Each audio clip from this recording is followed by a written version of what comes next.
ওমর রাদিয়াল্লাহু তাআলা আনহুর সময় সর্বপ্রথম মুসলমানদের সাথে সরাসরি যুদ্ধ সংগঠিত হয় রোমের। এর আগেও রাসূল সাল্লাল্লাহু আলাইহি ওয়াসাল্লামের জামানায় তাবুকের যুদ্ধে মুসলমানদের সাথে রোমদের যুদ্ধ সংগঠিত হওয়ার কথা ছিল, কিন্তু আল্লাহ তাআলা আমার আপনার নবীকে বিশেষ মুআজিজা দান করলেন। আমার আপনার নবী সৈন্য সামন্ত নিয়ে দূরে থাকা অবস্থাতেই আল্লাহ তাআলা রোম সৈন্যদের অন্তরে আল্লাহর নবীর ভয় সৃষ্টি করে দিল। বিনা যুদ্ধে রোমরা পালালো, মুসলমানদের জয় হয়ে গেল। কিন্তু হযরত ওমর রাদিয়াল্লাহু তাআলা আনহুর সময় রোমদের সাথে সরাসরি প্রথম যুদ্ধ হয় মুসলমানদের। এর আগে কোনোদিন উভয় পক্ষ মুখোমুখি হয় নাই। যুদ্ধের দামামা বেজে গেল। রোম সম্রাট গোয়েন্দা প্রধানকে বলে, ও গোয়েন্দা, যেহেতু মুসলমানদের সাথে এখনো আমাদের কোনো যুদ্ধ হয় নাই, তাদের ব্যাপারে আমাদের অনেক কিছু অজানা আছে, তুমি একটু খোঁজ খবর নিয়ে আসবা মুসলমান সেনাবাহিনীর অবস্থাটা কি। চতুর্দিকে শুধু মুসলমানদের জয়ের খবর শুনতেছি, মুসলমান সেনাবাহিনীর ব্যাপারে বিস্তারিত তথ্য আমার কাছে হাজির করবা। কারণ যে যাকে চিনে না তার অবস্থা তো জানে না, ঠিক কিনা বলেন? যদি প্রতিপক্ষ পরিচিত হয় বোঝা যায় যে ওরা অস্ত্র এরকম আছে, জনসংখ্যা এরকম আছে, বোঝা যায়। বাদশাহর আদেশে গোয়েন্দা প্রধান চলে গেল খোঁজ খবর নিয়ে আসতে বাদশাহর কাছে। বাদশাহ এবার জিজ্ঞাসা করে, ও গোয়েন্দা, মুসলমানদের সৈন্যবাহিনীর সংখ্যা কি অনেক নাকি? বাদশাহর জবাবে গোয়েন্দা বলে, না বাদশাহ নামদার, না না, সৈন্য সংখ্যার দিক দিয়ে মুসলমানেরা আমাদের 3 ভাগের 1 ভাগও না। তাহলে মুসলমানদের জয়ের খবর চতুর্দিক দিয়ে শুনি, কারণটা কি? তারা কি কোনো আধুনিক ভাবে প্রশিক্ষণ প্রাপ্ত কিনা? বলে, না, মুসলমানদের আধুনিক কোনো প্রশিক্ষণ নাই। তাইলে এই সৈন্যবাহিনীকে অনেক সুযোগ সুবিধা দেওয়া হয় কিনা?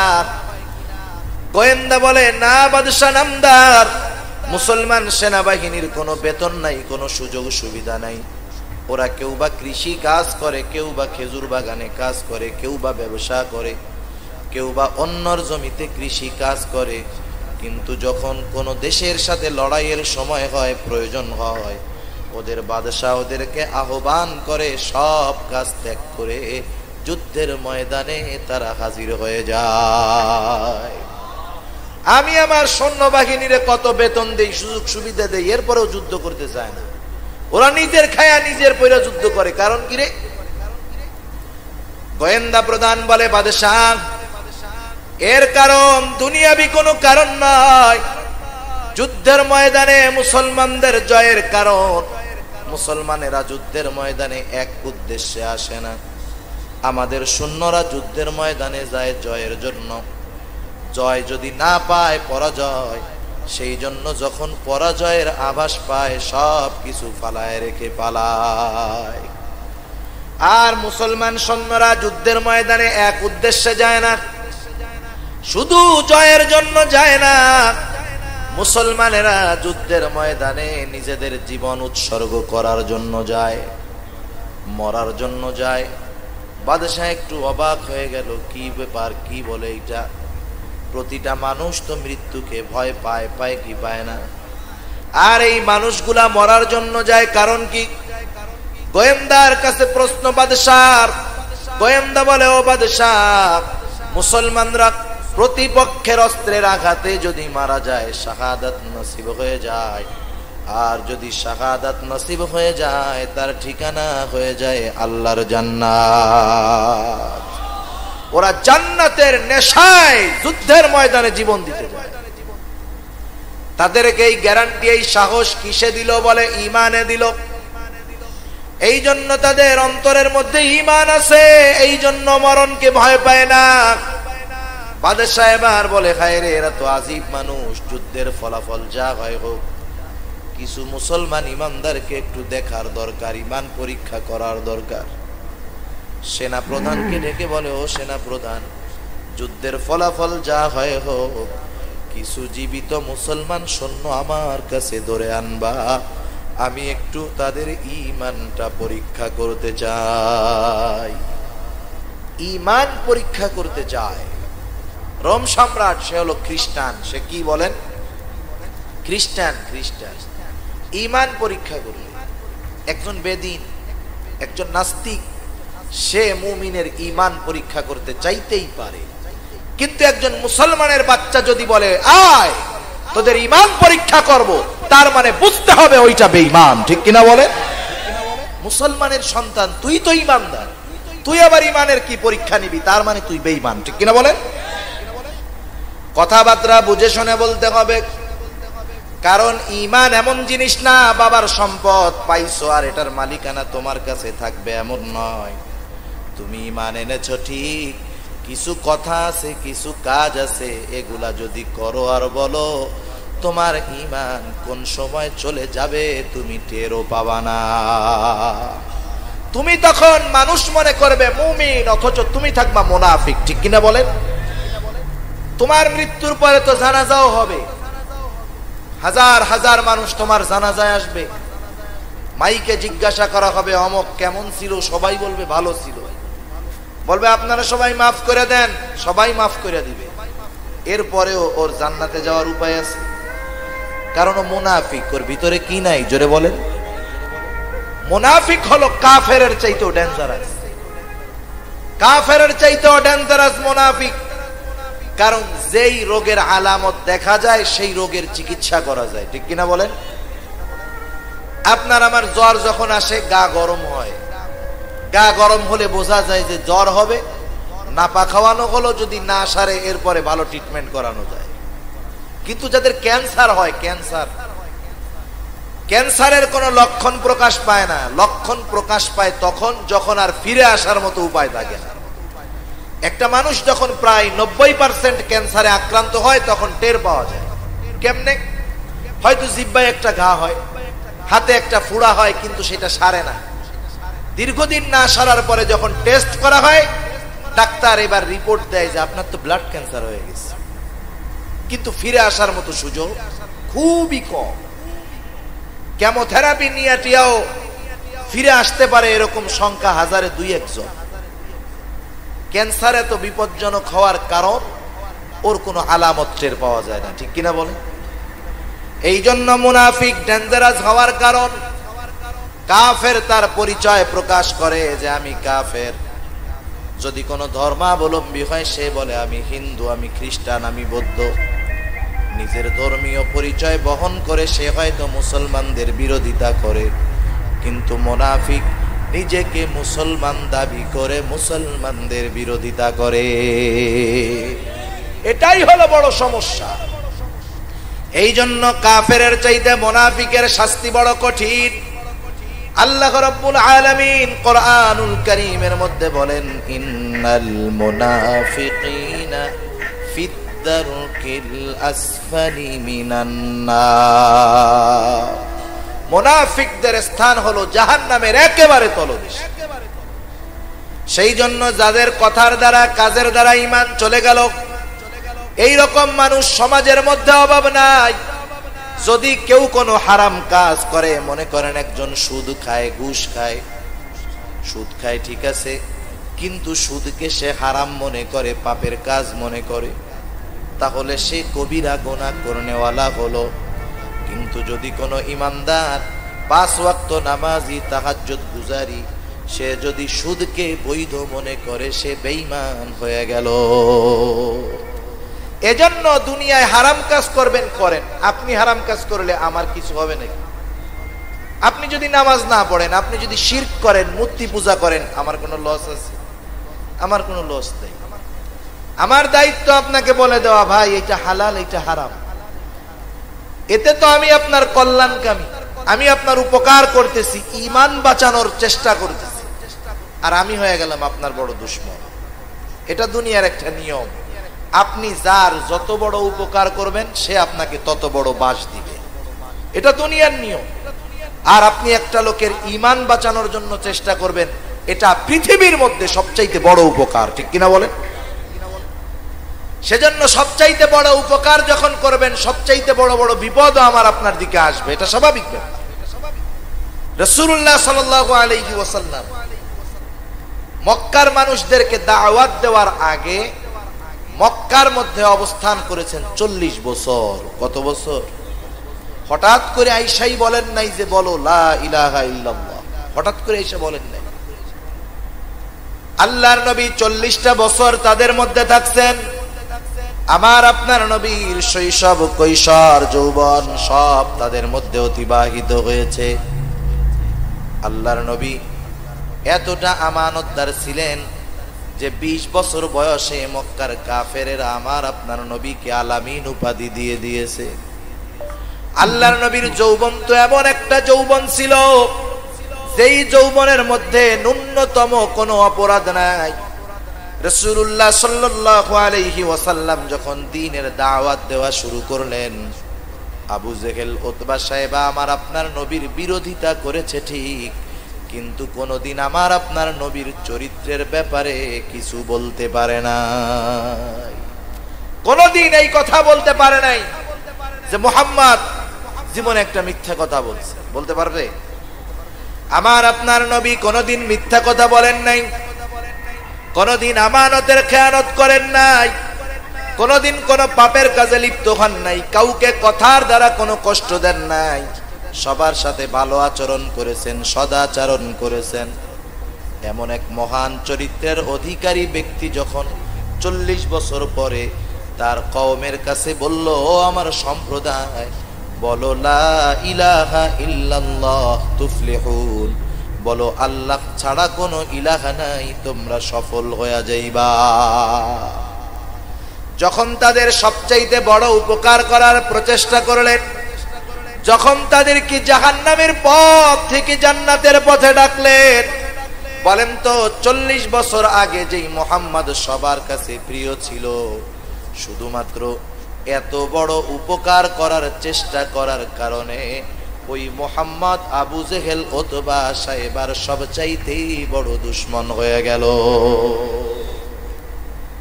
করোনা গেছে, এখনো চলতেছে। এমন একটা সময় করোনার গেছে যেই সময়টাতে বাবা মারা গেলে সন্তান কাছে যায় নাই, সন্তান মারা গেলে বাবাও কাছে যায় নাই, লাশ দাফন করার লোক নাই, 2 দিন 3 দিন ঘরের মধ্যে আটকায় রাখছে। এমন ঘটনা ঘটছে আমাদের দেশে অ্যাভেলেবেল। বাবা এমনি ঠান্ডা জ্বর। চুলকে রুক্ষ ও দুর্বল করে তোলা কেমিক্যাল পণ্যকে আমার চুল বলেছে না, প্যারাশুট ন্যাচারাল শ্যাম্পুকে আমার হয়েছে, কিন্তু মনে করছে পরিবারের লোকজন করোনা শহর থেকে আসছে, এক ঘরের মধ্যে আটকায় রাখছে, দরজা খুলে নাই। লোকটা পানির অভাবে, খাবারের অভাবে মারাও গেছে। লাশের কাছেও যায় নাই, ভয়ে লাশটা ছয় নাই। টেলিভিশনের টকশোর মধ্যে নাস্তিকেরা বসে বারবার বলতেছে লাশগুলাকে পুড়ায়া দাও, পুড়ায়া দাও। ওই কঠিন দিন, যেই দিন তোমার বাবার কাছে তুমি যাও নাই, তোমার সন্তানের কাছে তুমি যাও নাই, এই উলামায়ে কেরাম সব কিছু পেছনে ফেলে ওই লাশগুলাকে যত্ন সহকারে গোসল করায়া সযত্নে কবরে দাফন করেছে। কিছুদিন আগে বড় উপকার করছে না? তাইলে বড় বাস তোমরা দিবা না, অন্য কেউ দিবে নাকি? এটা তো অতীতের ইতিহাস, ঠিক কিনা বলেন? সময় ঘুরতে পারে না, এমন এক করুণ অবস্থা, 5টা মাস যেতে পারে না। তোমরা কেমন আচরণ শুরু করছো গোটা দেশ দেখতেছে, আল্লাহও দেখতেছে, ঠিক কিনা বলেন? তোমরা হয়তো বিভিন্ন ভাবে হয়রানি করবা, আমাদের পাওয়ার নাই, হয়রানি করতে পারবো না, কিন্তু আমাদের জায়নামাজ আছে, আমাদের হাত আছে, চোখ আছে।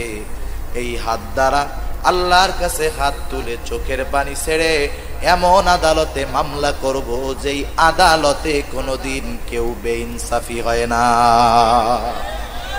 সেজন্য সাবধানের সাথে কামকাজ কইর। রাসূলুল্লাহ সাল্লাল্লাহু আলাইহি ওয়াসাল্লাম এমন ভালো মানুষ, সৎ চরিত্রের মানুষ, খুলুকে আজিমওয়ালা মানুষ যখন বলল যে বলো লা ইলাহা ইল্লাল্লাহ, আল্লাহ ছাড়া কোনো ইলাহা নাই, সফল হয়ে যাইবা। ওই লোকগুলা নবীর দুশমন তো হলো, ঈমান তো আনলো না, কথা তো শুনলো না, বরং নবীর উপরে অত্যাচার শুরু করে দিল। যুগে যুগে ইমানদারদের ইতিহাস এরকম। আপনি যখন ইমানের পক্ষে বলবেন, শিরক কুফরের বিপক্ষে বলবেন, আপনি কাল যাদের কাছে ভালো ছিলেন আজকে তাদের কাছেই আপনি খারাপ হয়ে যাবেন, ঠিক কিনা বলেন? এরপরেও অনেকে বলতে পারে আমরা খারাপ, তাদের তোমাগু কি? আমরাও বলি আমাদের কোনো কিছু না, কিন্তু এতটুকু চিন্তা করি তুমি তো আমার ভাই, তুমি তো আমার বন্ধু, তুমি তো আমার প্রতিবেশী। হায়রে, আমি জান্নাতে হয়তো আল্লাহ যদি চায় ঈমানের কারণে চলে যাব, কিন্তু একসাথে দুনিয়ায় তো কত সময় কাটাইলাম, একসাথে চা খাইলাম, এই জন্য তোমার কর্মের কারণে জানি তুমি জাহান্নামে না যাও, এই জন্য বারবার তোমাদের কাছে কথাগুলা বলি। তুমি না শুনলে আমার কোনো লস নাই। রাসূলুল্লাহ সাল্লাল্লাহু আলাইহি ওয়াসাল্লাম বারবার তাদের কাছে দাওয়াত নিয়ে যাইতেন, তারা আল্লাহর নবীকে কষ্ট দিত। রাসূল সাল্লাল্লাহু আলাইহি ওয়াসাল্লাম চিন্তিত হয়ে গেলেন, হায়রে, এই যে আমার কাছের মানুষগুলা, কাছের বন্ধু আত্মীয় স্বজন আমার কথাগুলা মানতেছে না, এরা তো জাহান্নামে চলে যাবে। আল্লাহর নবী তাদের চিন্তায় খাওয়া কমায় দিয়েছেন, ঘুম কমায় দিয়েছেন। রাসূলুল্লাহ সাল্লাল্লাহু আলাইহি ওয়াসাল্লাম অসুস্থ হয়ে গেলেন। আল্লাহ তাআলা ওহী নাজিল করে জানায় দিলেন, লাআল্লাকা বাখিউন নাফসাকা আল্লা ইয়াকুনু মুমিনিন। নবীকে আপনি নিজেকে কেন নিজে নিঃশেষ করে দেন তারা ঈমান না আনার কারণে? আবু জেহেল, উতবা সাহেবা আপনার কথায় ঈমান আনে না, আপনি তাদের চিন্তায় কেন নিজেকে নিজে নিঃশেষ করে দিচ্ছেন? নবীকে আপনি শুনে নেন, তারা ঈমান না আনার কারণে আপনার চিন্তার কোনো কারণ নাই। ইন্নাশা নুনাজ্জিল আলাইহিম মিনাস সামাই আয়াতান ফাযাল্লাত আ'নাকুহুম লাহা খাদিঈন। আমি আল্লাহ যদি চাইতাম আসমান হতে এমন বড় নিদর্শন নাজিল করতাম, তারা ঈমান আনতে বাধ্য হতো, তাদের চিবুক নিচা হয়ে যাইত, গর্দান নিচা হয়ে যাইত।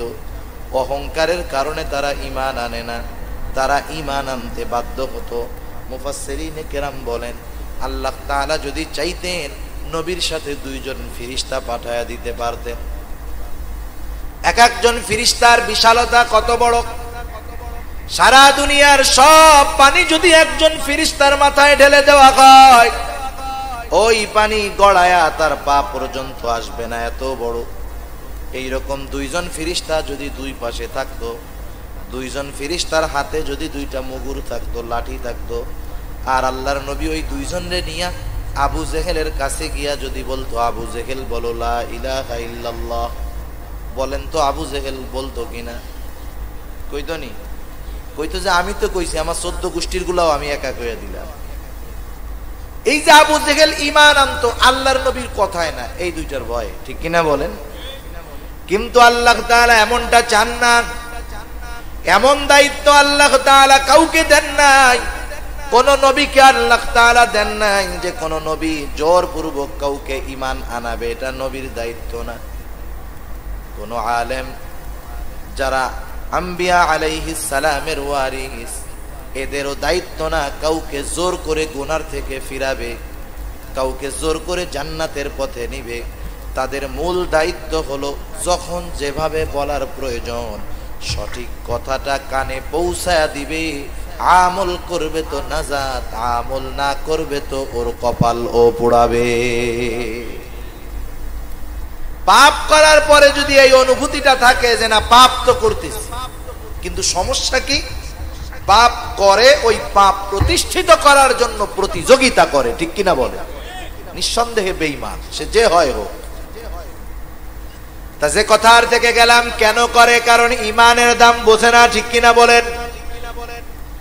আল্লাহর নবীর সাহাবীরা ঈমানের দাম বুঝতেন, এই কারণে যুদ্ধের ময়দানে জীবন বাজি রেখে লড়াই করতেন, কারণ তারা জানে জীবন যায় যাক, ঈমান যদি থাকে জান্নাত।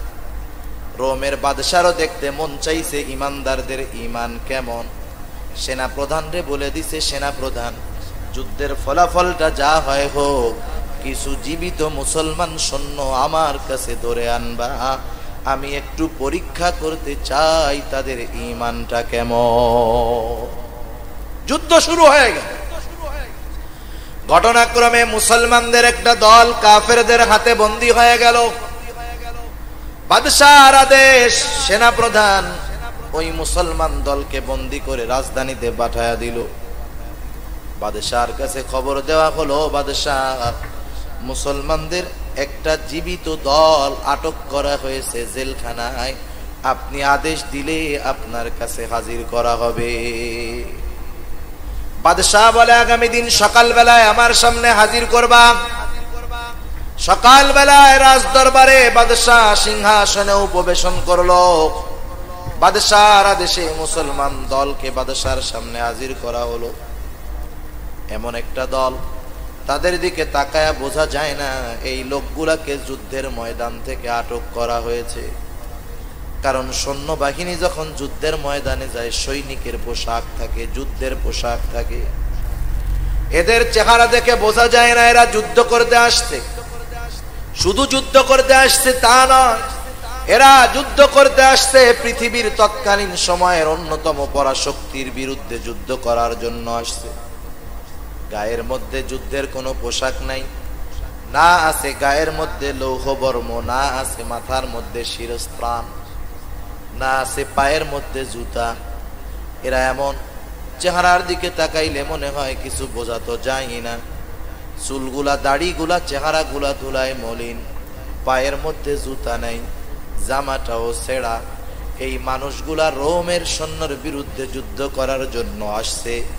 আধুনিক সমরাস্ত্র নাই, যুদ্ধের পোশাক নাই, কিন্তু তাদের কাছে ঈমান নামক এমন অস্ত্র ছিল যা গোটা দুনিয়ার কারো কাছে ছিল না। তাদের শক্তির মূল উদ্দেশ্য, মূল লক্ষ্য, মূল বিষয় যেটা ছিল সেটা হলো ঈমান। ঈমানের শক্তি তাদেরকে কোনো শক্তিকে ভয় করায় নাই। রোম সম্রাট এবার তাদের দিকে তাকায় বলে, এই তোদের নেতাকে, তোমাদের আমিরকে, তোমাদের সরদারকে। যুবক একজন দাঁড়ায় গেছে, বলে, আমি হলাম এই দলের আমির, আমি হলাম এই দলের নেতা। বলে, তোমার নাম কি? বলে, আমার নাম হলো আব্দুল্লাহ ইবনে হুযায়ফা। বাদশাহ এবার ডেকে বলে, আব্দুল্লাহ, তুমি আমার পাশে এসে বসো। বাদশাহর পাশে বসতে ডাকা হলো আব্দুল্লাহকে, অথচ আব্দুল্লাহ হলো বাদশাহর বন্দী, তাকে আটক করা হয়েছে যুদ্ধ অপরাধী হিসাবে। কি অবস্থা! দরবারের সব লোক তাকায় আছে, হায়রে কি ব্যাপার! বাদশাহ একজন যুদ্ধবন্দীকে তার পাশে নিয়ে বসাইতেছে কোন কারণে?